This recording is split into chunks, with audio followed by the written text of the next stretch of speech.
parti, hein, je crois qu'on a déjà commencé, hein. C'est vrai, c'est vrai, on peut partir un peu partout, je pense, avec nos discussions.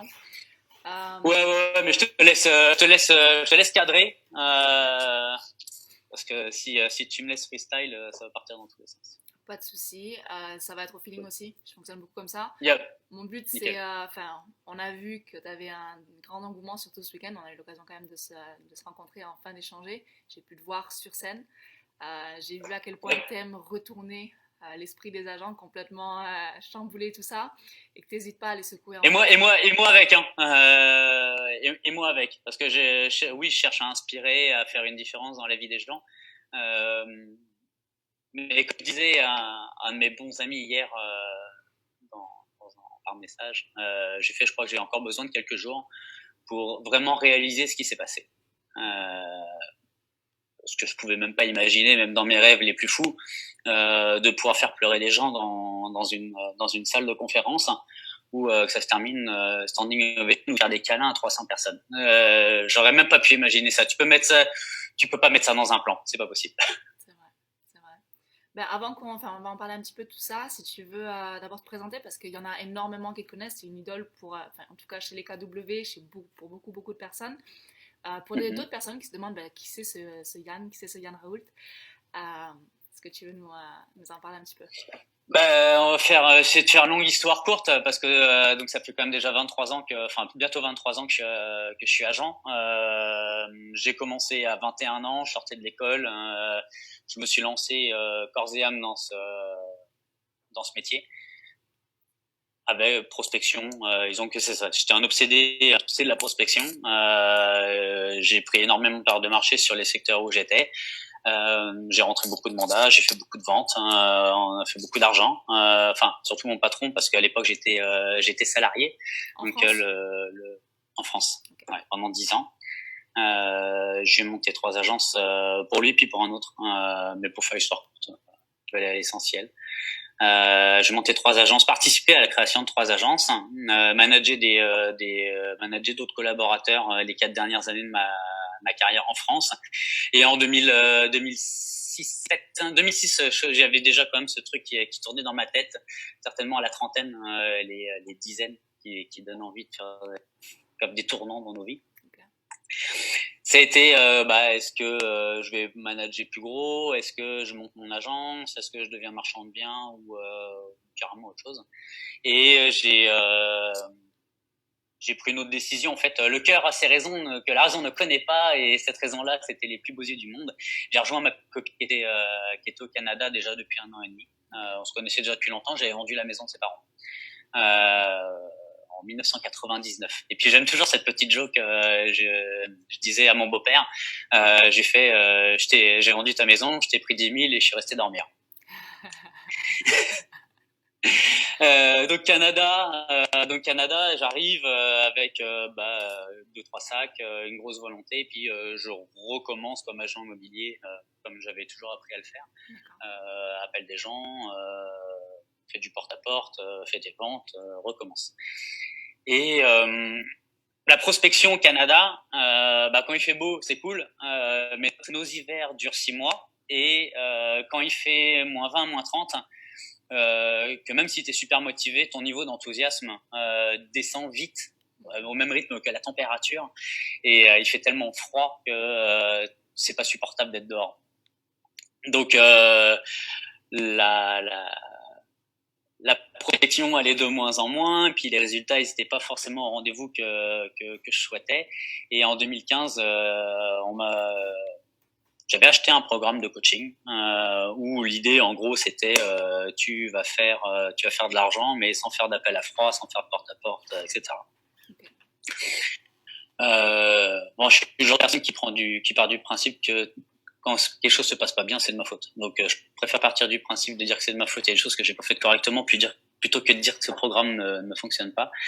Mais la vérité est qu'en tout cas, c'est si tu fais pas de lead gen, ça marche pas, parce que moi en 8 mois, je me suis retrouvé au bord de la faillite en 2016.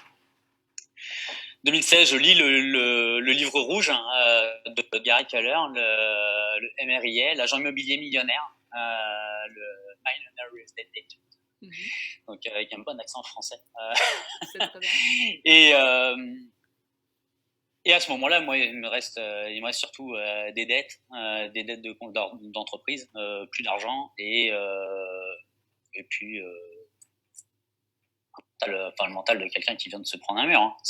C'était dur. Et j'ai simplement, en ce moment-là, pris un truc dans le livre. Hein, et si on travaillait avec les gens qu'on a déjà dans notre base de données et que simplement on prend soin d'eux, de rester en contact avec eux. Je leur envoyais des cartes de Noël, hein, vraiment avec tout mon cœur. Et puis, j'ai continué à les suivre. Et l'année 2017 se passé quelque chose. Les affaires venaient à moi. J'étais plus trop dans le porte-à-porte, mais j'étais vraiment plus expresso, une petite bouffe, tiens salut comment ça va, joyeux anniversaire, vraiment dans du relationnel, pur. Et un flot de clients arrivait au fur et à mesure, puis que des gens cool parce que c'était les amis des amis. Okay. Et puis le 30% de croissance sur l'année en cours, 30% l'année suivante, sur 3 ans c'est plus 120% de chiffre d'affaires. Et surtout un vrai contrôle des dépenses. Je sais exactement à la virgule près combien je dépense, chose que j'avais pas faite en 2015-2016 qui m'a planté.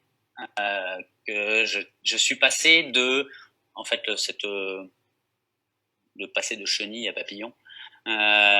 C'était de quitter mon costume d'agent pour enfiler un costume de chef d'entreprise qui fait rouler une business spécialisée dans l'immobilier. Et à partir de là, tout a changé. Et puis aujourd'hui, les choses ont vraiment changé. Je forme des gens, je fais en sorte d'inspirer des gens, d'inspirer mes clients, de faire des ventes.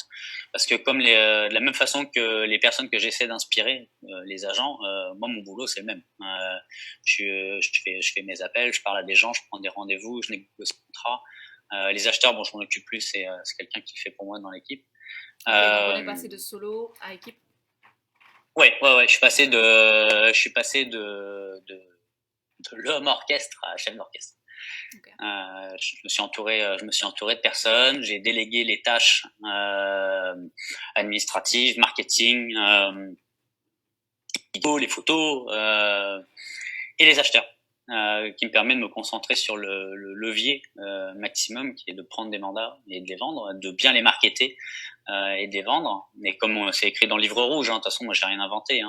Tout a bien été à partir du moment où j'ai arrêté de faire du Yann Raoul et que j'ai fait ce qui était dans le livre. Okay. Et puis, c'est lead, listing, leverage. Donc, fais ton lead gen, fais ta pros, appel du monde, prends des listings et délègue, leverage, délègue un maximum de choses au travers des hommes et au travers des systèmes. Donc, je suis le plan et puis, au fur et à mesure, je monte les marches les unes après les autres. D'un escalier dont j'ignore encore la taille. Ok, excellent. Là, tu as mentionné 2 choses qui m'intriguent, moi. La première, c'est que, en effet, tu es passé de cet agent IMO traditionnel qui est un peu plus distant, on va dire, à un espèce de guide, on va dire aussi en même temps. Un guide, un chef d'entreprise. Oui. Il y a eu complètement une transition. Est-ce que tu veux nous en parler un petit peu? Parce que je pense que souvent, on a une mauvaise image de ce que c'est qu'un agent immobilier, quel est le rôle réellement d'un agent immobilier. Et je sais que toi, tu as fait cette transition, en fait. En commençant par le rôle, c'est d'accompagner des personnes vraiment dans des projets de vie. Parce que c'est pas une histoire de vendre ou d'acheter, parce que personne n'aime la période de vendre. Tu sais, tu fais rentrer des inconnus chez toi, ils vont voir ton intimité, etc.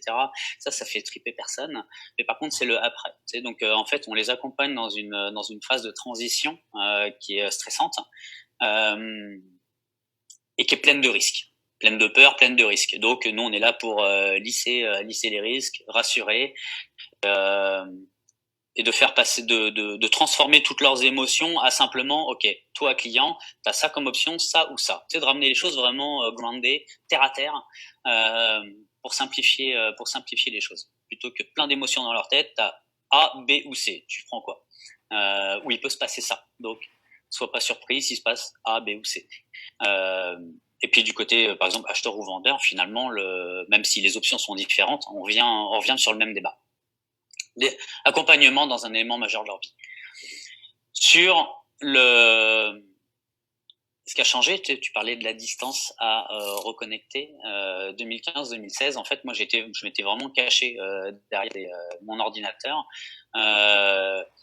Facebook, Google AdWords, mon tableau Excel de suivi. J'ai fait l'immense erreur de déléguer la lead gen, de penser que mes collaborateurs feraient les appels. Ça s'est pas produit. Donc tu dépenses des fortunes pour faire entrer des contacts et qu'il y a personne qui les rappelle, bah, on va faire avec quelqu'un d'autre, mais pas avec toi. Et la transition, quand je me suis pris le mur en 2016, ça a été que comme j'avais plus d'argent pour payer tous ces trucs-là qui coûtent une fortune, tu sais, des AdWords, du référencement naturel, enfin toute une stratégie marketing complexe, je suis revenu à l'essentiel de finalement ce que j'avais connu dans les années 90, à savoir que tu as un paquet de cartes de visite et une bonne paire de chaussures et puis tu as envie, mais il y avait zéro technologie. Internet n'existait pas, ou presque. Les landing pages, on allait apprendre ça quelqu'un plus tard. Tu sais, vraiment, tu reviens au basique du basique. Et donc, en fait, c'est les gens. Prends soin des gens, reste en contact avec des gens et que ils deviennent tes clients, puis tes ambassadeurs. Et aujourd'hui, c'est ce que c'est que j'ai une vraie belle gang d'ambassadeurs. Ils sont vraiment excellents. Je prends soin d'eux, ils me le rendent 1000 fois. Alors là, ça m'intrigue parce que tu nous as parlé au début du porte-à-porte, d'accord? Du fait que tu es allé dans le voisinage, Oui. tu t'es rendu compte que c'était pas possible, donc méthode très. On revient au traditionnel. Après, tu es Oui, passé. old school, but good school. Parce que avant de pouvoir aujourd'hui avoir, je dirais, cette business qui vient à moi, j'en ai fait comme pendant des années et des années du porte-à-porte, même s'il faisait froid. Alors, parce que là, du coup, tu as commencé très, très old school, très traditionnel. Après, tu es passé à l'extrême. On est passé sur digital, derrière ton ordi, en train de déléguer plein de choses aussi. Et après, tu es retourné. Oui. En fait, tu as trouvé un équilibre entre les deux. Tu as vu que, OK, il y avait ce côté digital, mais que le côté humain ne pouvait pas être remplacé. Exactement. Et dans tout ça, je te dirais le suivi. C'était plus du porte-à-porte, juste one shot. C'était toc, toc, toc, bonjour, vous voulez vendre? Non, ok, merci, au revoir, à jamais.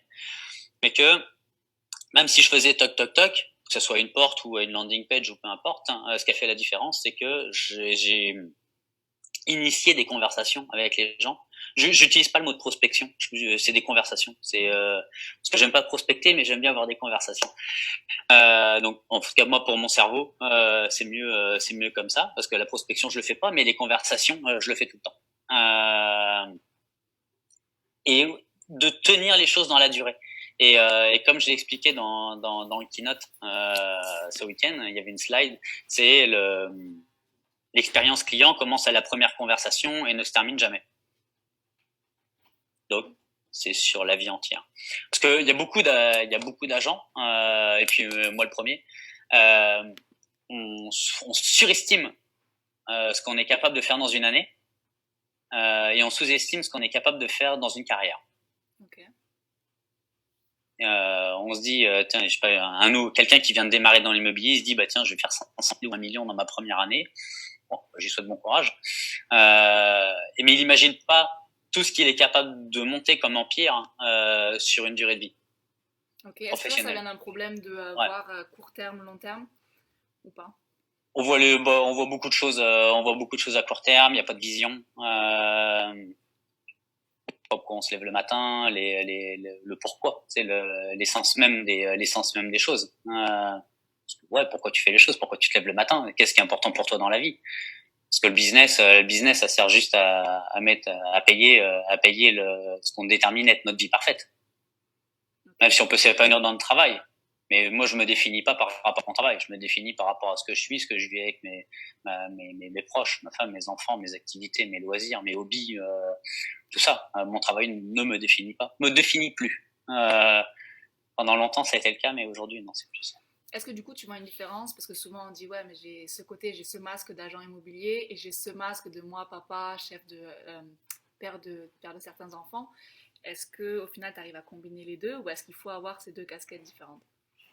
Non, j'ai fait tomber les masques. Donc mes clients ont ce que je suis et ma famille a vraiment ce que je suis. Et mes amis, pareil. Ouais, pendant longtemps, il y avait ce que je disais, tiens, on rentre en scène, on met le costume d'agent, et puis on envoie le show. Et donc finalement, c'est pas Yann qu'ils avaient, c'était acteur, on va dire. Et, euh, et que finalement, c'est beaucoup plus facile d'être juste soi-même, authentique. Et puis les gens achètent ça. Les gens adhèrent à ça. Donc en étant soi-même, on va attirer un certain type de personnes. Tu sais, le qui se ressemble s'assemble. Ouais. Et que finalement, ça va être beaucoup plus simple sur les connexions entre les gens parce qu'on va se retrouver sur des valeurs communes. Alors que si tu joues un rôle, tu vas attirer des personnes qui ne te ressemblent pas, et puis à un moment donné, qu'on le veuille ou non, le masque va tomber, de toutes les façons. Que ça soit tôt ou tard. Et que la relation ne sonnera pas juste, ni pour toi, ni pour la personne qui est en face. Et donc, bah, finalement, après, t'es pas avec les bonnes personnes. Et puis après, ça, c'est valable dans le business, mais c'est valable dans tout. C'est comme si tu commences une relation amoureuse avec quelqu'un et tu montres uniquement ce que la personne en face, elle a juste envie de voir. Bah, rapidement, elle va se rendre compte que t'as juste joué un rôle et puis bah, la relation va vite s'arrêter parce qu'il y a un effet déceptif. Ouais. C'est pareil. J'aime beaucoup parce que là, du coup, il y a trois choses que j'ai notées dans la transition qu'il y a eu. Première chose, on a dit faire tomber les masques. Donc, il n'y a pas une différence, il n'y a pas des rôles à jouer, le rôle d'agent immobilier, et puis le rôle de père de famille ou d'ami ou quoi que ce soit. C'est Yann Raoul, une seule et même personne. Deuxième, Moi, juste Yann. Comment? Juste Yann. Juste Yann, juste Yann. Que je suis avec les côtés cool et les côtés moins cool. Voilà, simplement. Ben c'est ça ce que les gens Donc ça, veulent. c'était le premier. C'est ça ce que les gens veulent au final. Ouais, il y en a d'autres qui arrivent, mais au final, ce que les gens veulent, ils veulent échanger. Bah, ça en fait partie des deux autres. C'est le second, c'est que tu peux établir des conversations avec les gens. C'est ça qui fait vraiment la différence dans ce métier. C'est pas juste aller prospecter et essayer de vendre, mais c'est vraiment d'essayer d'avoir un échange avec les gens. Et en second, c'est bâtir des liens. Comment? C'est avoir des échanges, mais surtout bâtir des relations, vraiment, des vrais. Bâtir des relations qui au final sont aussi à long terme. Tu disais, j'ai pas de vieux prospects, j'ai que des prospects à vie. Et c'est exactement ça. C'est des gens avec qui tu établis des contacts, tu établis des liens et au final, que tu suis tout au long de ta vie. Voilà, et puis il y en a avec qui ça marche et puis il y en a d'autres qui ne marchent pas. C'est comme dans n'importe quoi dans la vie. Il y a des personnes avec qui ça va bien cliquer et puis il y en a d'autres avec qui ça ne fonctionne pas. Et puis c'est correct. Exact. Ok, faire tomber les masques, conversation. Et le second, au final, et le troisième, au final, c'est attirer les prospects. Attirer les prospects à soi, c'est plus toi qui vas chasser les gens, mais c'est vraiment les prospects. Au final, tu attires des prospects avec lesquels tu as soit des caractéristiques communes, soit des gens qui ont vraiment envie de travailler avec toi parce que c'est Yann. Oui, et puis je te dirais, c'est ni aller vers, ni attirer, mais c'est qu'à un moment donné, il y a nos chemins qui se croisent parce qu'il y a une personne qui nous a interconnectés. Et donc, enfin, tel que je le vis aujourd'hui, hein, j'ai pas élaboré un truc scientifique sur le pourquoi du comment, mais que il y a régulièrement il y a des messages qui rentrent. Hein, tiens, Yann appelle telle personne, elle veut vendre. Tiens, Yann appelle cette personne, elle veut acheter. Ou une personne qui m'appelle, tiens, je vous appelle de la part d'un tel qui m'a dit qu'il fallait travailler avec vous pour tel projet parce que visiblement vous êtes à votre affaire. C'est des choses comme ça. Mais tout le reste du temps, moi je passe c'est en permanence. C'est tous les matins, je suis au téléphone avec ma communauté pour prendre de leurs nouvelles. Tiens, salut, comment ça va? Comment je peux t'aider? Ou tiens, je suis en train de faire le plan d'affaires du prochain trimestre, qui tu connais qui va te prendre? Ou tiens, salut, joyeux anniversaire, ou bonne fête des pères, tiens, au fait, félicitations pour la naissance de ton gamin. C'est que là-dessus. Et puis d'ailleurs, l'essentiel des conversations, je leur demande pas de business. Je dirais, c'est une fois sur 4 que verbalement je vais le dire, mais il y a des petites cartes que je leur écris aussi où il y a marqué si vos amis pensent vendre ou investir, dites-leur de m'appeler, je prendrai soin d'eux. Exact. Ça, je trouve ça franchement génial. Du coup, tu parles de communauté, là on a parlé aussi de communauté, tu as la communauté, les gens qui sont physiquement avec qui tu échanges, tu envoies des cartes, tu tisses des liens, tu bois des cafés avec eux, tout ça. Maintenant, si on parle aussi de communauté, tu utilises beaucoup le digital, communauté en ligne aussi, il y a quand même un réseau que tu as créé, que tu as tissé. Comment tu maintiens et comment tu établis cette conversation avec les gens à travers les réseaux? En fait, c'est assez simple. C'est que dès qu'une, alors il y a déjà toutes les personnes qui étaient déjà par exemple dans mon Facebook, et il y a toutes les personnes qui sont dans ma base de données et que je vais aller repérer dans Facebook. Parce que quand tu saisis quelqu'un dans ta base de données, donc ça peut arriver directement dans ton téléphone, et à partir du moment où Facebook a détecté ou l'adresse mail ou le téléphone, il va rapidement, bizarrement, te suggérer, tiens, il y a tel ami qui ressemble à ça. Et puis ben, je les ajoute. Et les personnes avec qui il y a une interaction, je dirais, plus naturelle, je les ajoute après dans mes favoris. Et ça fait que c'est tout le temps avec eux que je vois dans mon fil d'actualité. Donc en fait, bah, je communique avec eux. Si jamais tu viens, tu m'ajoutes comme ami et que tu viens jamais me parler, bon bah il y a des chances comme c'est au trimestre, il y a un gros nettoyage qui va se faire, tu vas plus être là. Parce que ça t'intéresse pas et puis peut-être que moi non plus ça m'intéresse pas. Tu vois, en tout cas le lien c'est pas créé. Donc c'est pas une histoire de mauvaise personne ou de bonne personne, c'est que il y a pas eu cette connexion qui s'est faite. Comment ça se passe? C'est des gens que, donc là, tu m'as dit, c'est des gens que tu connaissais avant et que tu as établi un lien physiquement d'abord. Dans la durée. Oui. Ouais, mais que tu as pu rencontrer d'une manière ou d'une autre. Les gens ne te connaissent pas encore, c'est les gens qui t'approchent à travers les réseaux. Et comment est-ce que tu arrives là à établir une conversation avec quelqu'un que tu ne connais pas, justement? C'est toi qui fais la démarche. Comment ça se passe? Alors là, je suis extrêmement chanceux. C'est que dans ma tribu d'ambassadeurs, sont sur les thématiques de groupe privés qui m'intéressent. 90% de mes clients sont des Français qui sont arrivés à Montréal moins récemment, ou qui sont en cours de processus d'immigration. Et donc, il y a les groupes de Français à Montréal, les groupes des Français qui ont immigré à Montréal, les groupes de ceux qui veulent faire attention à la nature, les groupes de ceux qui aiment les voitures électriques, les groupes de ceux qui aiment les jeux vidéo, parce que beaucoup de personnes dans mon entourage sont dans le domaine des technologies. Donc, en fait, par rapport au domaine, au centre d'intérêt, ces personnes-là sont sur ces groupes-là et j'y suis également. Le groupe des propriétaires de tel truc dans tel quartier. Et puis, bah, très régulièrement, toutes les personnes dont je prends soin me taguent. Tu sais, il y en a plein qui demandent des recommandations. Tiens, je cherche un agent immobilier ou je cherche tel truc. Et puis, tu fais, bah, tiens, Yann, contacte cette personne, ou tiens, bah, je te suggère de contacter Yann. Et puis, tout de suite là dans les commentaires, je fais bah je vous envoie un message privé et puis je leur envoie un message privé. Parce que si on leur envoie juste un message privé, on arrive dans les spams. Ils le savent pas, sauf peut-être des jours ou des mois plus tard. Mais simplement tiens, je vous envoie un message privé, allez voir. Et puis après je crée le lien. Et puis des fois ça marche, puis des fois ça marche pas. Et puis le tout que si on en a suffisamment et puis qu'on le fait avec une certaine je dirais discipline et enthousiasme, que les choses après se fassent ou se fassent pas, finalement c'est pas si important que ça. Donc c'est clair que j'ai pas qu'un seul client par mois, j'ai pas qu'un seul lead par mois, j'en ai beaucoup. Et puis ça offre l'opportunité, je dirais aussi, de dire non. Et ça pour moi c'est super important. Je l'avais fait pendant la conférence devant 300 personnes, j'ai fait dire non à 300 personnes. C'est que les gens, les acheteurs, les vendeurs, enfin n'importe quel consommateur dans le domaine a le privilège de choisir d'aller travailler avec tel prestataire ou de ne pas aller travailler avec tel prestataire. Et je pars du principe que nous devons, ou nous aussi, agents, nous offrir ce luxe de choisir de travailler avec telle personne ou de ne pas travailler avec cette personne. Que simplement, on n'est pas fait pour s'entendre avec tout le monde et que dans n'importe quel domaine de la vie, si notre petite voix intérieure nous dit non, je le sens pas. Généralement, la petite voix elle a raison, mais que si on n'a pas fait assez de conversations, de prospection dans sa semaine ou dans son mois et qu'on n'a qu'un seul rendez-vous, même celui qu'on fait, il va nous casser les pieds, on le prend pareil et on se rend compte finalement qu'il va vraiment nous casser les pieds. Et puis lui aussi va pas vivre une expérience sympa parce que ça va pas être cool.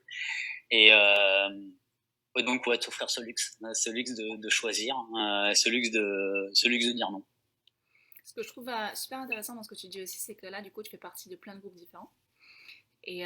Et souvent, on a tendance à penser, ok, je suis agent immobilier, donc forcément, je vais aller dans des groupes d'immobilier et je vais leur vendre le fait que je suis agent immo. Alors qu'au final, toi, tu as fait complètement l'opposé, c'est ok, je vais voir des groupes avec différents intérêts qui n'ont rien à voir avec l'immo, mais des Rien à voir. communautés auxquelles j'appartiens. Et au final, tu vas pas essayer de te vendre et envoyer des messages en disant je suis agent IMO, travaille avec moi, mais ça va se faire naturellement parce que vous partagez certains centres d'intérêt communs justement en dehors Oui. de l'immobilier.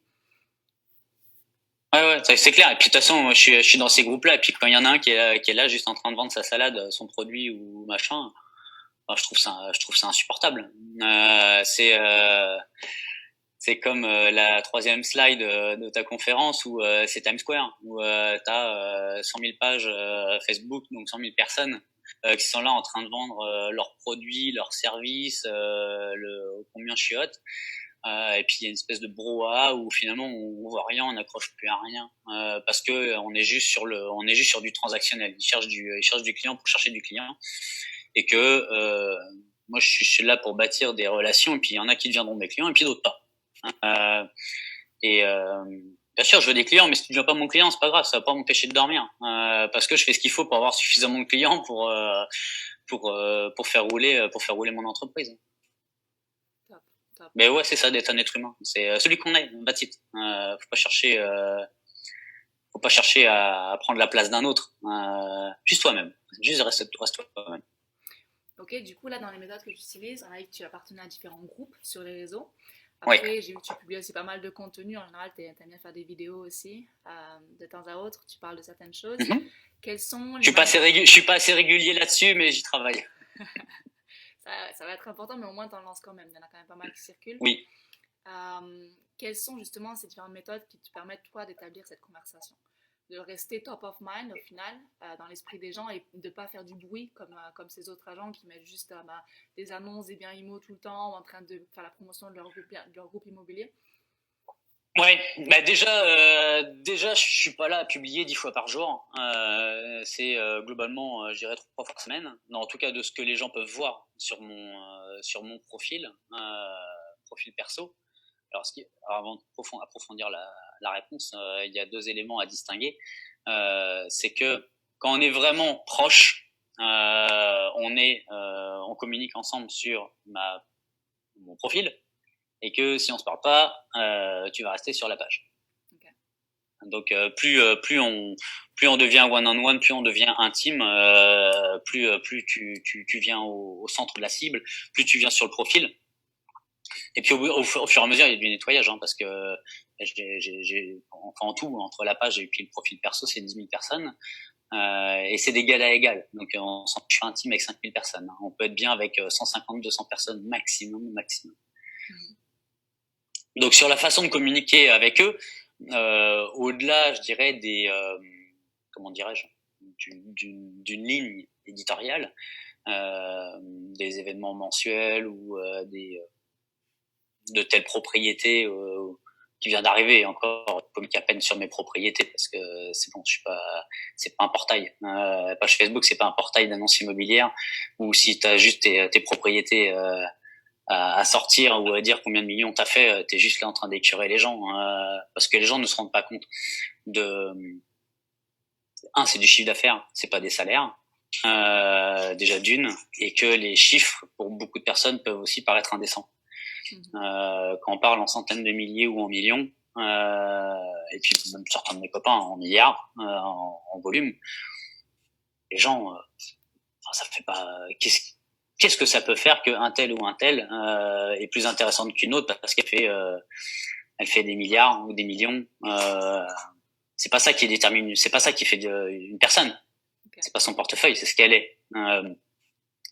Donc ligne éditoriale, moi c'est assez simple. Hein, je publie des choses, faut que ce soit ou beau, ou inspirant, ou successful, que ça respire le succès. C'est les 3 seuls, je dirais, que je publie. Et l'essentiel du reste se fait dans les commentaires des autres. En fait, je vais commenter, interagir, Messenger beaucoup. Okay. C'est vraiment comme ça que j'utilise tout ça. Et la vidéo avec Messenger, enfin la conversation live. Je suis là, moi quand je tape sur un ordinateur, bon, il y a 2 doigts, 3 doigts, enfin 4 doigts quand c'est les années bissextiles, mais je tape pas vite, donc c'est trop long. Alors que si j'ai un truc à dire, vaut mieux, je préfère laisser un message ou discuter, avoir une discussion avec la personne. D'accord. D'accord, donc Voilà. vraiment Mais vraiment, enlever. ça va là-dedans. Ok. Donc même si tu utilises les outils comme les outils Messenger, là, les petits robots, tu cherches quand même toujours à avoir une manière de personnaliser cette conversation. J'utilise pas N'hésite les pas. robots. Ok, donc c'est toi directement qui écris à Oui, travers Messenger et qui contacte les gens directement. oui, Excellent. oui, oui. Parce que les robots, je sais pas comment ça fonctionne. Non, j'en ai aucune idée. Je sais pas. Ok. Tu veux nous parler un peu de comment tu gères ton suivi du coup quand il y a des prospections générées ou que tu as des contacts comme ça que tu as. Ouais, ouais, ouais. Ouais, comment tu fais ton suivi? Bah, c'est tout simple. Faut ouvrir le MRIL, le livre rouge de Gary Keller, parce que c'est ça que je fais. Donc, on a soit des leads, les leads, ça vient à nous, donc les landing pages, ou des références, hein, des recommandations, ou des prospects, donc des gens qu'on a été chercher.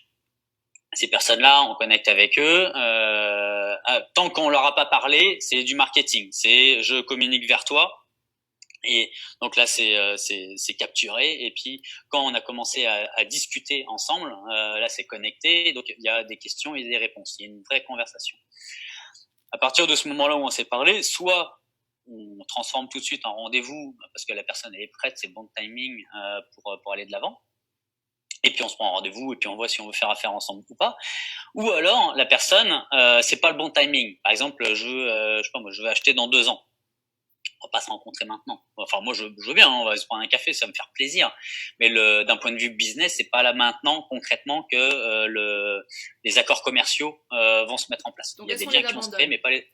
Est-ce qu'on les Comment? abandonne? Est-ce qu'on les abandonne alors? Du coup, c'est pour ça qu'on les laisse de côté, on les Surtout recontacte 2 ans pas. après ou pas? Surtout pas. Surtout pas. Quelle que soit la source du lead ou du prospect, on les fait rentrer dans une séquence, dans un premier temps, de 8 points de contact dans un délai de 8 semaines, qui leur permet de s'assurer qu'on est bien dans l'immobilier. Enfin, tout simplement, là, dans cet intervalle de 8 semaines, je peux t'assurer, la personne, elle sait très bien que je suis pas là en train de vendre des gaufres ou des vélos, même si j'adore les gaufres et puis que j'adore les vélos, mais c'est sûr qu'elle sait que je suis dans l'immobilier, il n'y a pas l'ombre d'un doute. Ok. Et puis quelque chose, c'est soft, hein. Message texte, SMS, enfin message texte, des infolettres, des coups de téléphone. Tiens, on va se prendre un café. Mais il y a toujours ce même process et qui va expliquer finalement la valeur ajoutée, les grandes lignes de la valeur ajoutée de travailler avec moi. Et à la suite de ça, parce que ça c'est la période, ce que j'appelle saturation, on les fait rentrer dans 33, dans le bouquin c'est 33, je suis pas encore à 33, mais je dirais au moins un bon 25 points de contact dans les 12 mois qui suivent, de différentes façons, soit des infolettres, soit des invitations à des visites libres, des événements, il y a quoi d'autre, s'ils ont déjà été clients et qu'on envoyé de la business, ils ont aussi des cadeaux tous les 3 mois. Ça c'est juste un truc de dingue. Et bon, c'est cool. Les cadeaux là, moi mes clients m'appellent le Père Noël. C'est autant dire que quand je les appelle pour leur dire tiens faut que je passe chez toi, ils savent très bien qu'il y a quelque chose et puis je suis accueilli vraiment à bras ouverts. Donc ça c'est vraiment génial. Et ouais, les anniversaires, enfin le meilleur plan d'action franchement, si on doit ramener ça il y a quelqu'un qui écoute et qui vient juste de démarrer et puis qui a pas forcément de budget énorme dans des là-dedans, c'est simplement de les appeler 4 fois par an. Janvier, enfin à chaque saison, chaque début de saison. C'est un bon point de contact, plus les anniversaires, et puis tu rajoutes Noël avec une carte d'anniversaire ou une carte de Noël. Et rien qu'avec ça, t'as le roi du pétrole. Excellent. Donc là, Parce tu que vois, tu viens de faire quelque chose que 90% ne font pas, hein, le suivi, ouais. même 95. Et c'est pour ça que je voulais vraiment amplifier là-dessus parce qu'au final, que ce soit court terme ou que ce soit long terme, il y a toujours le suivi est extrêmement important. Et là, tu nous as parlé, il y a du call, donc il faut les appeler, les prospects. Oui, Il peut y avoir SMS, il peut y avoir à travers Messenger, oui, là tu relances les gens, oui, à travers l'email aussi. Donc là, il y a vraiment plein de oui, méthodes différentes de prospection. Il n'y a pas de suivi, il n'y en a pas une seule à explorer. Je pense qu'il y en a plusieurs, elles sont complémentaires les unes des autres et elles doivent être toutes utilisées d'une oui, manière ou d'une autre. Et tout à fait. est-ce que tu as un... Et, Ouais. et l'aspect des cartes, tu sais, pose-toi simplement la question là, c'est quand la dernière fois que tu as reçu une carte postale chez toi? Est-ce que tu te souviens? Non? Ça fait un moment. Mais la dernière fois que t'en as reçu une, est-ce que tu te souviens que ça t'avait fait plaisir?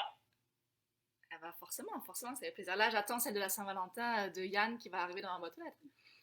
Eh bon, bah, c'est parfait. En off, tu me diras à quelle adresse je le fais parvenir. Euh, et le truc, c'est d'arriver à toucher les gens, les gens au cœur. Et puis, tu sais, on parle toujours, tu sais, la petite Madeleine de Proust, c'est quelque chose qui nous ramène à notre enfance. Bon, maintenant, les adultes, les adultes d'aujourd'hui, ils recevaient déjà pas de carte postale. Mais moi, je suis né au milieu des années 70. Donc les méthodes très old school, où si on voulait s'écrire, c'était pas un mail, c'était pas, on s'écrivait une lettre. Ça mettait 2 jours pour arriver, on répondait, t'avais la réponse 4 jours ou 5 jours plus tard. Mais de recevoir une carte, c'est quelque chose qui est assez fabuleux, quoi.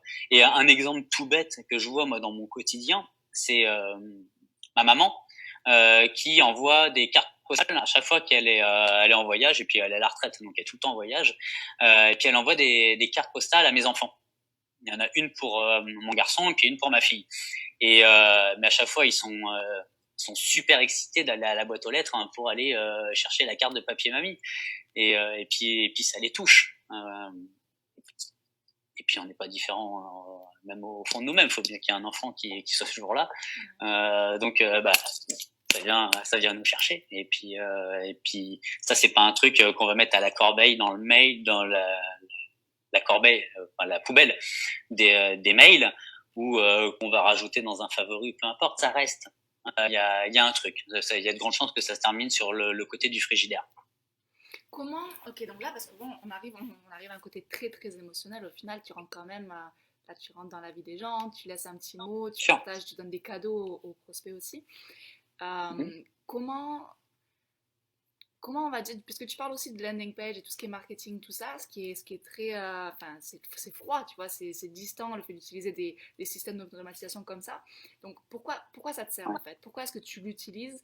Alors, Euh, déjà, oui c'est froid, mais les landing pages que j'utilise viennent toujours répondre à leur point de douleur.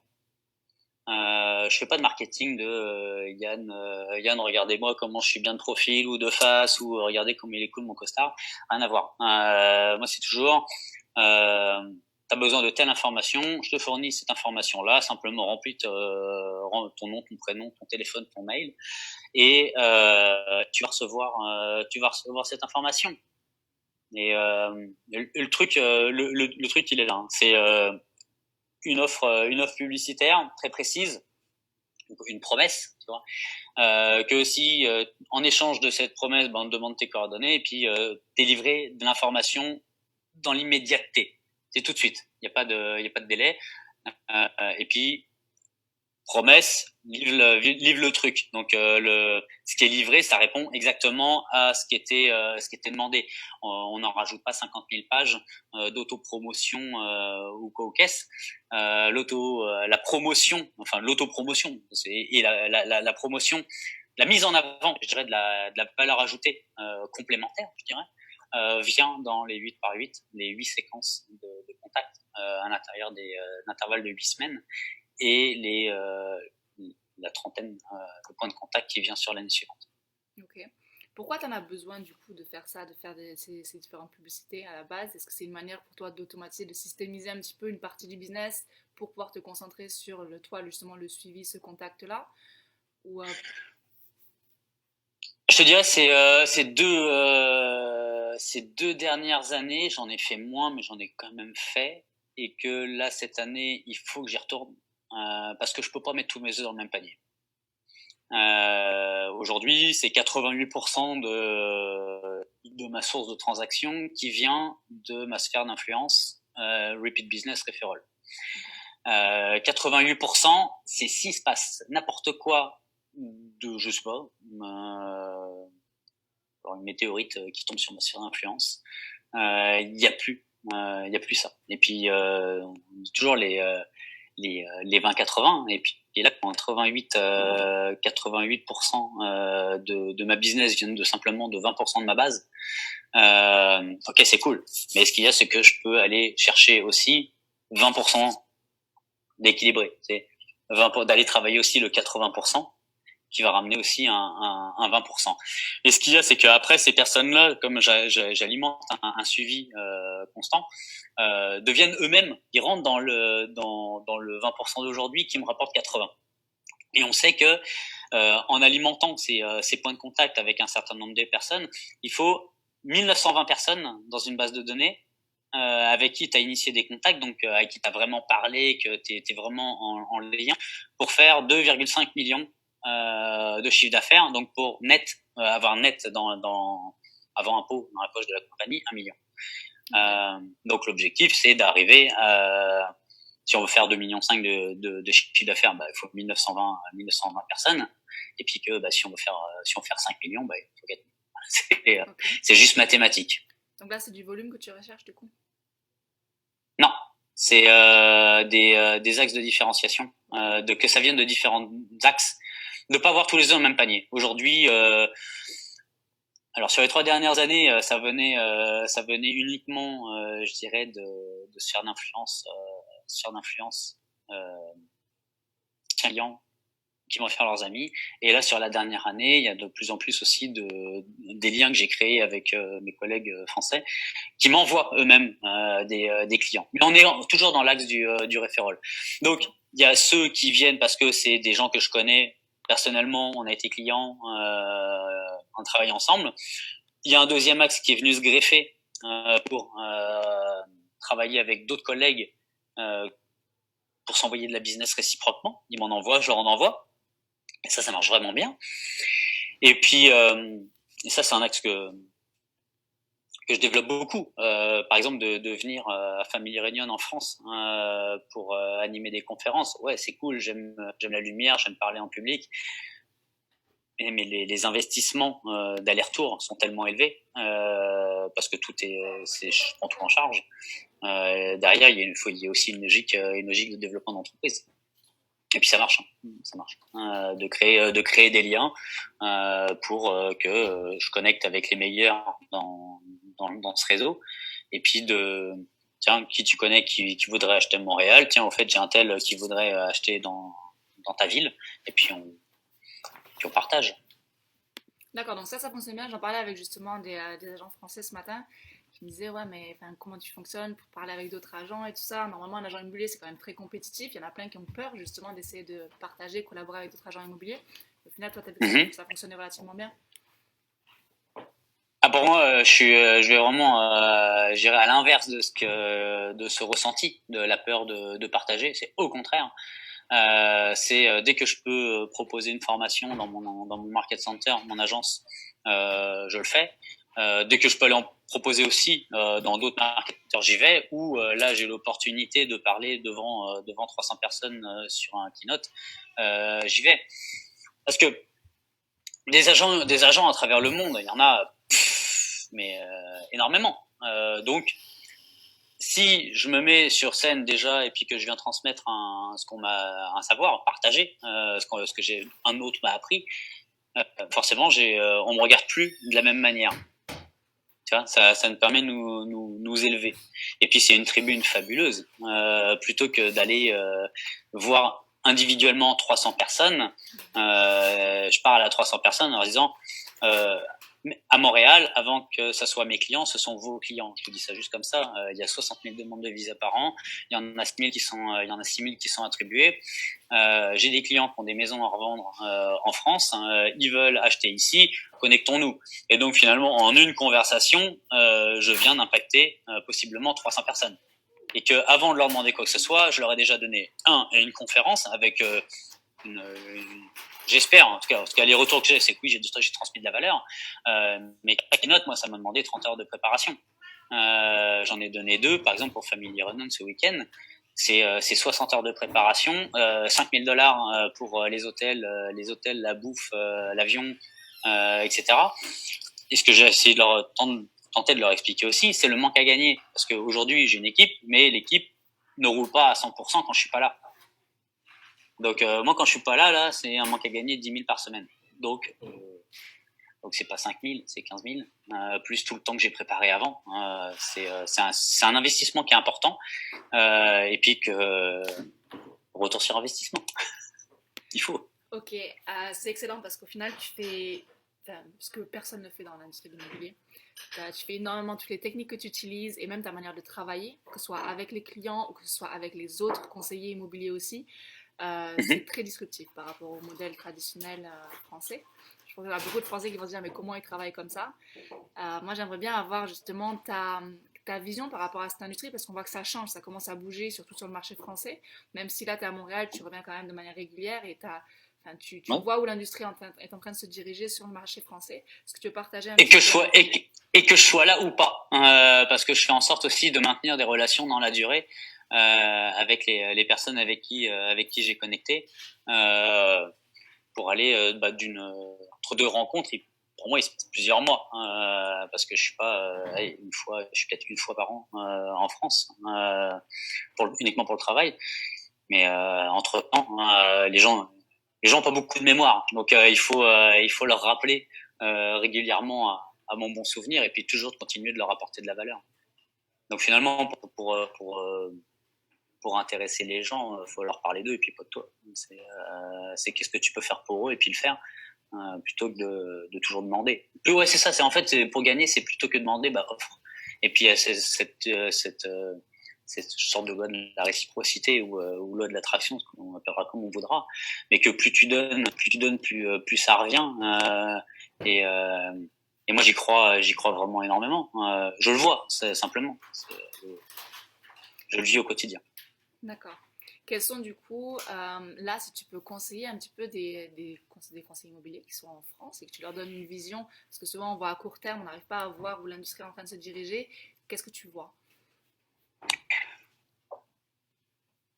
Ce que je vois là pour la France, je vois la même chose, enfin, que je vois pour la France maintenant, que je constatais il y a déjà il y a 7-8 ans, 7-8 ans pour le Québec, et puis même le reste, enfin Amérique du Nord, c'est qu'on allait s'orienter d'un modèle je suis agent, tout seul, ou dans une agence, ou dans un réseau de mandataires, enfin peu importe. C'est que tu fais ta prospection, tu rentres tes mandats, tu prends tes clients, etc. Mais tu es tout seul pour gérer le truc. À des organisations, une vraie organisation, des structures, des équipes finalement, avec chaque personne a une réelle position. Un travail de spécialiste au lieu d'un travail de généraliste aujourd'hui. Ok. J'y crois foncièrement. Quand tu dis spécialiste, c'est spécialiste Déjà de parce que quoi? oui, je t'écoute. Quand tu dis spécialiste, c'est spécialiste de quoi? D'un secteur, spécialiste d'une Alors position? spécialiste, par exemple, il y en a un qui s'occupe que des acheteurs, il y en a un qui s'occupe que des vendeurs, il y en a un qui s'occupe que de l'admin, il y en a un qui s'occupe que du marketing, Un travail d'équipe? de monter, de structurer ça comme des grands groupes. Hein. Si tu prends n'importe quelle entreprise du CAC 40, le PDG il fait pas tout. Il a monté des départements. Dans chaque département, il y en a un qui a le lead, qui a la responsabilité de faire fonctionner ce service. Et puis il y a des gens qui sont pour faire le boulot. Ouais, c'est d'une vraie structure comme celle-là, mais au travers des gens. Je m'explique. Et j'ai été dans les différents modèles économiques. Hein. J'ai été dans les agences dites traditionnelles qu'on connaissait il y a 20 ans et puis qui utilisent toujours, et les modèles mandataires et puis les modèles aujourd'hui où on a mis au milieu des deux, chez KW où je suis. C'est que le modèle tel qu'on l'a connu de façon historique, c'était un patron qui achète par exemple une franchise et vient développer les choses au travers de personnes qu'il va subordonner.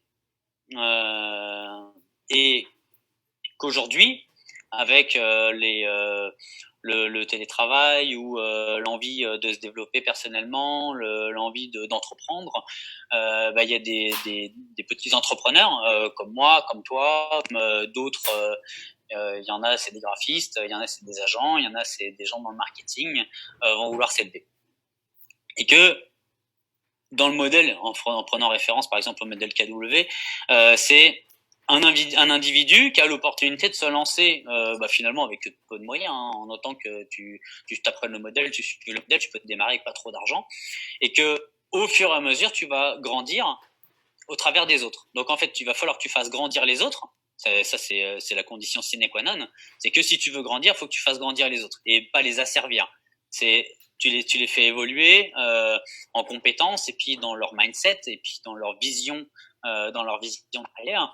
Et puis au fur et à mesure, tous ensemble, on va bâtir un empire qui va faire, enfin, quelle que soit la taille de l'empire. Et que cet ensemble va faire que tout le monde va très très bien gagner sa vie, mais que tout le monde va avoir une vie. Parce que quand tu dois tout faire tout seul, bah, t'as pas de vie. Parce que je mets au défi n'importe quelle personne, j'en connais moi qui font 500 000 ou 1 million tout seul, bah moi ça me fait pas rêver, ils sont tout seuls, ils font tout. Ils font l'admin, les photos, la saisie des propriétés, tout. J'en parlais, je donnerai pas de nom, mais j'en parlais hier par Messenger avec une personne qui fait 1 demi-million, ouais, c'est environ 1 demi-million tout seul. Et puis il était 20h chez moi. Et puis il me fait bon bah en tout cas maintenant je vais y aller, je vais me coucher parce qu'il est 2h30, il est 2h du matin chez lui. Et il me fait bon bah maintenant retourne travailler. Ah, je lui fais non non, il est 8h là, moi je vais me mettre Netflix, mais la business s'arrête pas de rouler parce que il y a d'autres personnes avec qui je travaille qui font ce qu'ils ont à faire. Donc j'ai une vie. J'ai une vie. En fait, de travailler ensemble, oui, on partage. En bout de ligne, si je fais 500 000, j'ai pas 500 000 pour moi. Il en faut pour la personne qui fait le marketing, il en faut pour celui qui s'occupait des acheteurs. Il faut que tout le monde soit rétribué à la hauteur de ses investissements. C'est là qu'on en revient à ta notion d'être un chef d'entreprise au final. T'es pas juste un agent solo, parce qu'on a beaucoup d'agents qui pensent, bah non, je peux travailler tout seul, je me débrouille tout seul. Mais au final, quand tu vois plus grand et que tu as cette vision-là, c'est ok déjà, comment est-ce que moi je peux reculer du business, vraiment diriger une entreprise, et on voit que tu vas plus grand, parce qu'au final, c'est qu'est-ce que je vais laisser derrière moi après. Parce que là, certes, je peux subvenir à mes besoins maintenant, mais qu'est-ce que je vais laisser après derrière? Effectivement, il y a ce qu'on va laisser derrière, mais ce qu'il y a, c'est que ce qu'on va laisser derrière, finalement, on sera pas là pour le voir parce qu'on sera mort. Mais c'est de vivre les choses maintenant. Moi, j'ai rien de plus précieux que le temps. Du temps pour moi, du temps pour mon épouse, du temps pour mes enfants, du temps pour faire des trucs qui me font triper. Et que si j'ai des personnes avec moi, par exemple, je peux pas passer une semaine à Lyon pour venir animer des keynotes à une famille iranienne. C'est pas possible. Okay. Parce que si je suis tout seul, je suis tout seul, tout s'arrête. Mais là, tout ne s'est pas arrêté. Et ça, c'est cool. Excellent. Excellent. Au final, ça va vraiment une structure qui tourne. Et ouais. C'est pas travailler plus, mais travailler au final mieux. Puis on l'améliore. Bah, plus structuré, plus standardisé. Il faut mettre des standards. Mes standards en tant qu'individu avec mes clients toute ma vie ont été assez élevés, et c'est d'arriver à reproduire ce niveau de standard, notamment au niveau de l'expérience client, au travers des autres. Et c'est un vrai défi, hein. C'est un vrai défi. De transmettre la vision, que les systèmes soient en place pour que les gens sachent exactement ce qu'il y a à faire, et puis qu'ils y mettent du cœur, parce que c'est pas juste de faire une chose, il faut aussi y mettre du cœur, il faut faire vivre des choses aux gens, ressentir des émotions. Donc ouais, transmettre ça, mais transmettre la vision de l'entreprise, d'une entreprise, je crois que c'est le plus dur. Ça et puis trouver les réels talents à la bonne place.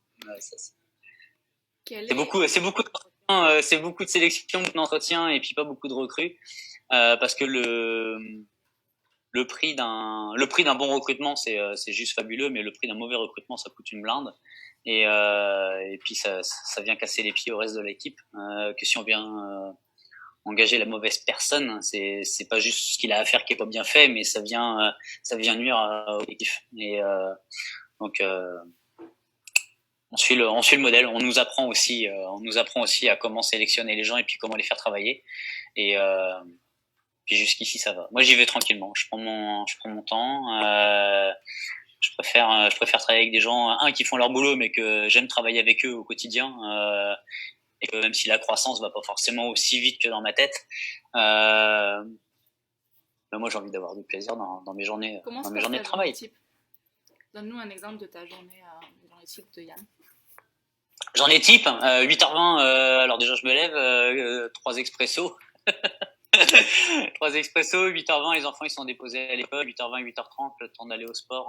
J'ai parlé avec un de mes collaborateurs principaux. Une demi-heure, 45 minutes de sport. Je retourne chez moi, je prends une douche.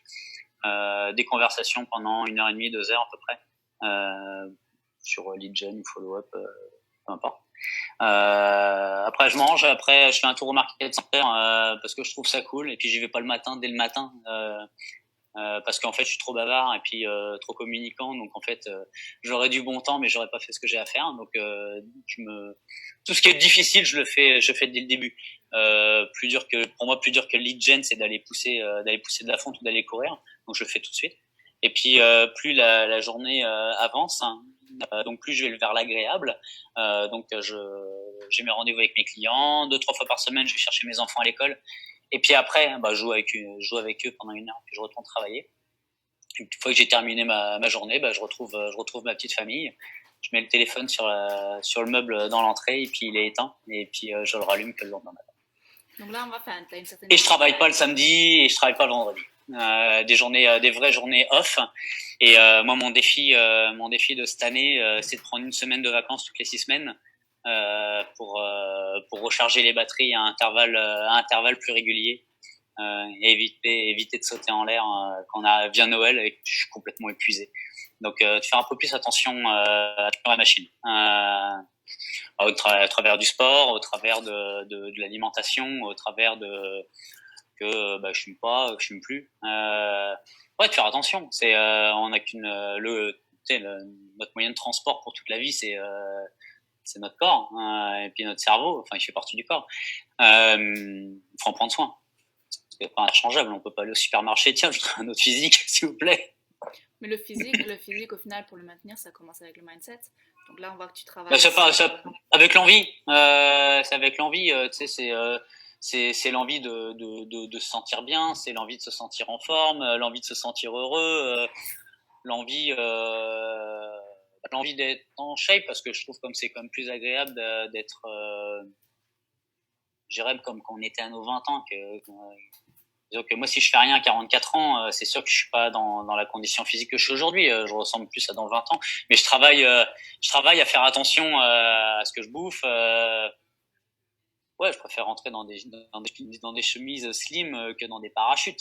C'est c'est plus agréable. Carrément. Excellent. Tu prends un peu de temps pour faire travailler justement sur tout ce qui est la lecture, du mindset, parce qu'on parle beaucoup de ça aussi au final, Oui. surtout chez KW, le fait que le mindset c'est vital, le business ne fonctionne pas, on n'a pas de bon business quand on n'a pas un bon mindset, donc il y a une certaine manière de penser aussi, on voit que c'est très disruptif chez toi. Comment tu bosses là-dessus?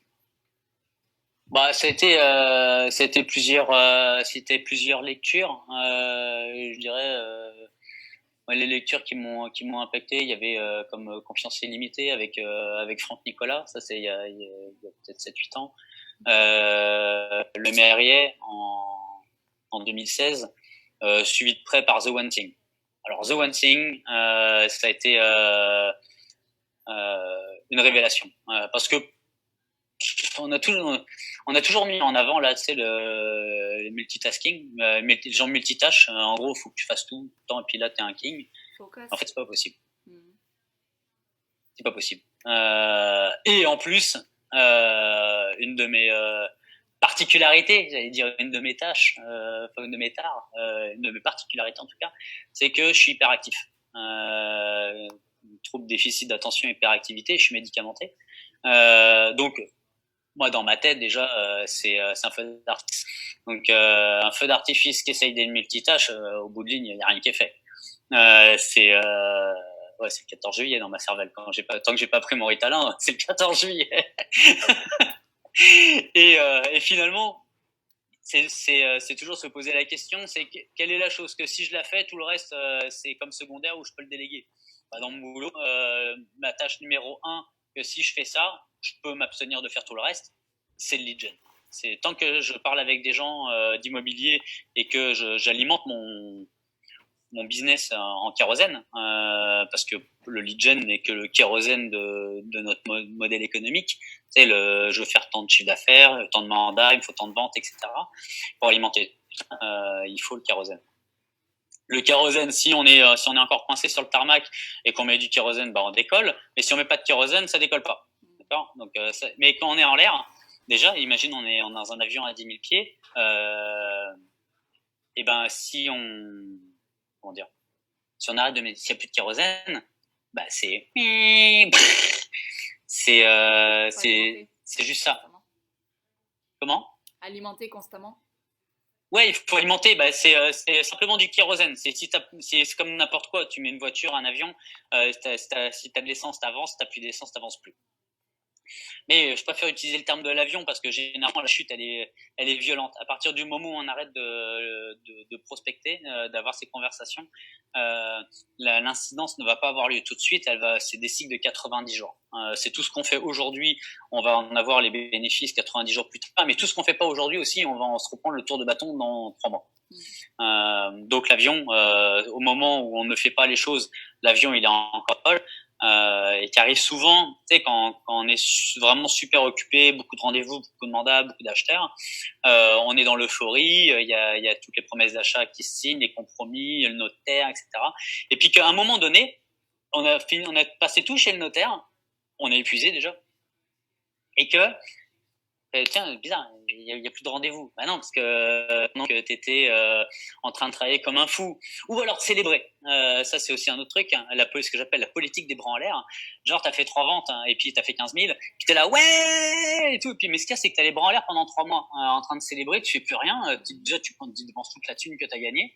Et puis 3 mois plus tard, t'as plus un rond, et puis t'as pas prospecté, t'as plus de rendez-vous, et puis t'es en dépression. Moralité de l'histoire, autant alimenter l'avion pour qu'il reste à l'altitude qu'on a décidé et que ça soit plus quand c'est régulier ça va, mais tu vois quand il faut redémarrer, tu sais c'est comme pousser une grosse roche de 12 000 tonnes le long d'une montagne.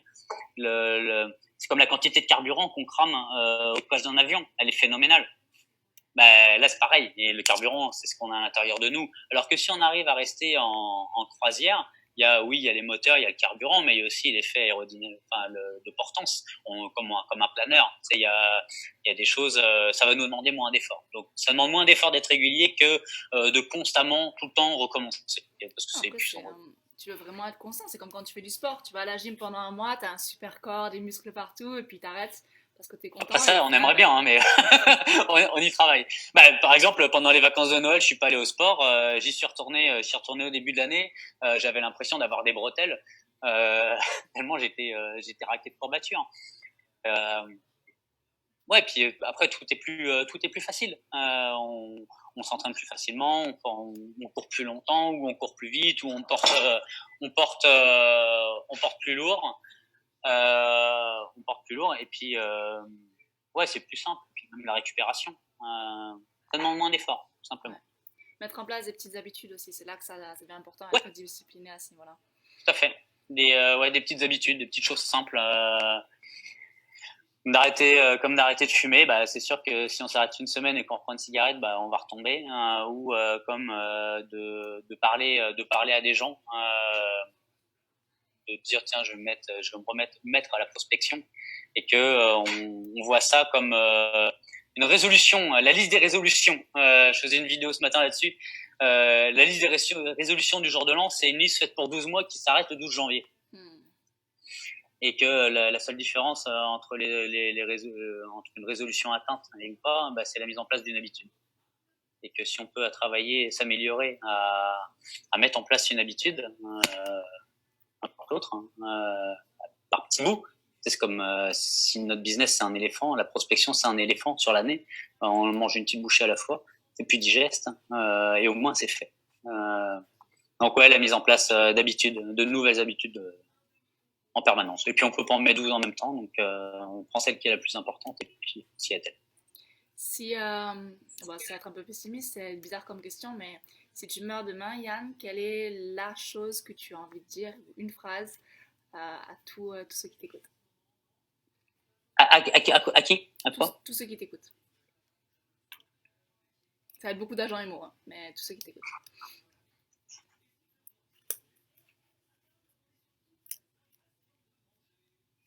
Passez du temps avec ceux que vous aimez. Ok. Ouais. Il y a rien de plus important que tu dirais, passer du temps avec ceux que vous aimez.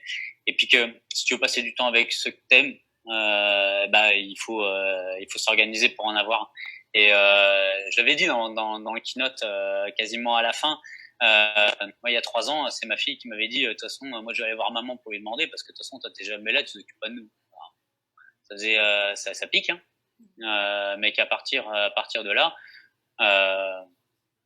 il y a pas qu'elle qui me le disait, hein, ma femme elle me le disait aussi. Hein. T'es pas là le soir ou t'es pas off ou même quand t'es là, t'es avec ton téléphone. Donc je fais en sorte d'améliorer ça quoi.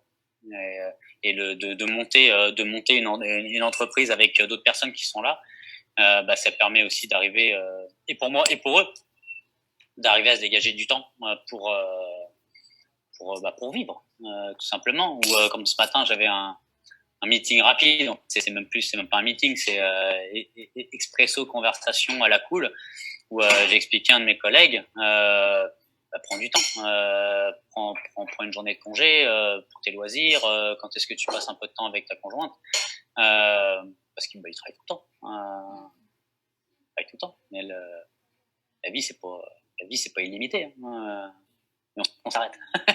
C'est ça la surprise. Du coup, pour toi, concernant ta vision de l'entreprise, c'est quoi? Quand est-ce que tu veux t'arrêter? Tu t'arrêtes pas?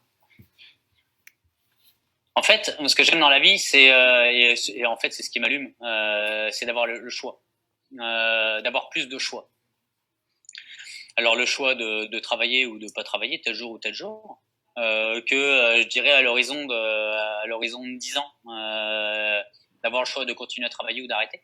Okay. Que si je veux m'arrêter par exemple à 55 ans, que je puisse arriver à financer le reste. Le choix, d'avoir plus de choix, par exemple, entre... Il y a un truc que je déteste, par exemple, c'est non, on peut pas partir en vacances parce qu'on n'a pas les sous. Moi, ça, on a pas mal progressé, effectivement. J'ai Émilie qui est à côté de moi, elle fait ça, on a quand même pas mal progressé. Je suis oui, effectivement. Et donc, en fait, c'est pas mais c'est plutôt quand. C'est quand on veut partir en vacances, très bien, on va y aller quand. Là, par exemple, on part dans une semaine.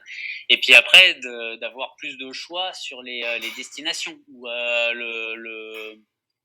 le confort. Comme je dis souvent en rigolant, hein, moi, franchement, je préfère bouffer de la langouste sur un catamaran dans les Caraïbes que d'aller passer mes vacances à la piscine municipale. Tu vois, dans la notion des choix, je préfère choisir la langouste et le catamaran que la piscine municipale. Et si je peux aller aussi souvent que possible dans des endroits qui m'allument, je préfère le faire. Voilà. Mais le choix, d'avoir les options, plus d'options. Parce que quand t'as pas le choix, tu subis. Et j'aime pas subir. Excellent. Après, t'as toujours le choix. Après, c'est à toi de mettre en place des actions pour pouvoir te donner ce luxe. Oui. Puis c'est un méchant luxe d'avoir le choix. Mais tout n'arrive pas en un jour parce qu'il y a beaucoup de choses dans la vie que ce choix est lié à un pouvoir d'achat. Donc entre aller dans un Formule 1 ou d'aller dans un 5 étoiles, on a quand même un lit et un toit sur notre tête, mais la facture c'est pas la même. Ou le catamaran versus la piscine municipale. Dans les deux endroits, on va se baigner, mais c'est pas le même budget. Donc, il y a des choses à mettre en place pour arriver à financer ce qui est le plus parfait pour nous, ce qu'on a identifié. Avec cette baseline, et puis que je mets à chaque fois dans les keynotes, l'objectif de la vie, c'est de vraiment vivre avant de mourir, et puis l'objectif de nos business, c'est de financer cette vie parfaite. Cette phrase qui est pas de moi, mais qui m'allume. Donc, qui permet d'identifier qu'est-ce qu'on veut vraiment dans la vie, et puis qu'est-ce que tu fais pour aligner les choses. Parce que comme Gary Keller dit, c'est j'ai pas le texte exact, mais peu importe. Je fais, mais si t'as des rêves plein la tête et puis que tu fais rien pour y arriver, t'as une vie intense, mais juste dans ta tête. Tu vois. Ouais. À un moment donné, faut faire des choses. Et puis ce que je crois fondamentalement, c'est qu'on peut pas arriver à tout faire tout seul. Que le changement, oui, on en est le moteur, mais il y a souvent un électrochoc externe. Enfin, mon électrochoc externe, il est juste à côté de moi, c'est ma femme. C'est elle qui m'a accompagné dans tout ce processus aussi pour Ouais, mais des coups de poing dans l'estomac, parce qu'elle mâche pas ses mots. Hein. Autant les gens me connaissent comme quelqu'un de direct, mais attention, ils connaissent pas ma femme. Elle est pas là, elle est pas mielleuse. Hein ouais. Question de point de vue, toujours. Mais en tout cas, il y a ce qu'on a envie d'entendre et il y a ce qu'on a besoin d'entendre. Et puis, elle est très forte dans les deux domaines surtout pour me dire ce que j'ai besoin d'entendre. Ouais. Et puis ça ça fait grandir. Comme c'était Obama qui avait dit, ou enfin, peut-être un autre. Mais il y a toujours une grande femme derrière un grand homme. Et puis, je sais pas si je suis si grand que ça, mais en tout cas, elle est fabuleuse. Ah, excellent, excellent. Bah écoute, moi, je te remercie en tout cas parce que quand on parle de choix, tu vois, tu as pris le choix aussi et le temps de pouvoir discuter avec moi. Et je pense que si tu n'avais pas mis en place tout ce que tu as mis en place, tu n'aurais peut-être pas ce luxe de prendre 1h45. C'est cool. Ok, bon, bah écoute, bon après-midi Yann et à très bientôt. À toi aussi. Bisous à Émilie. Bonne soirée. Ça marche.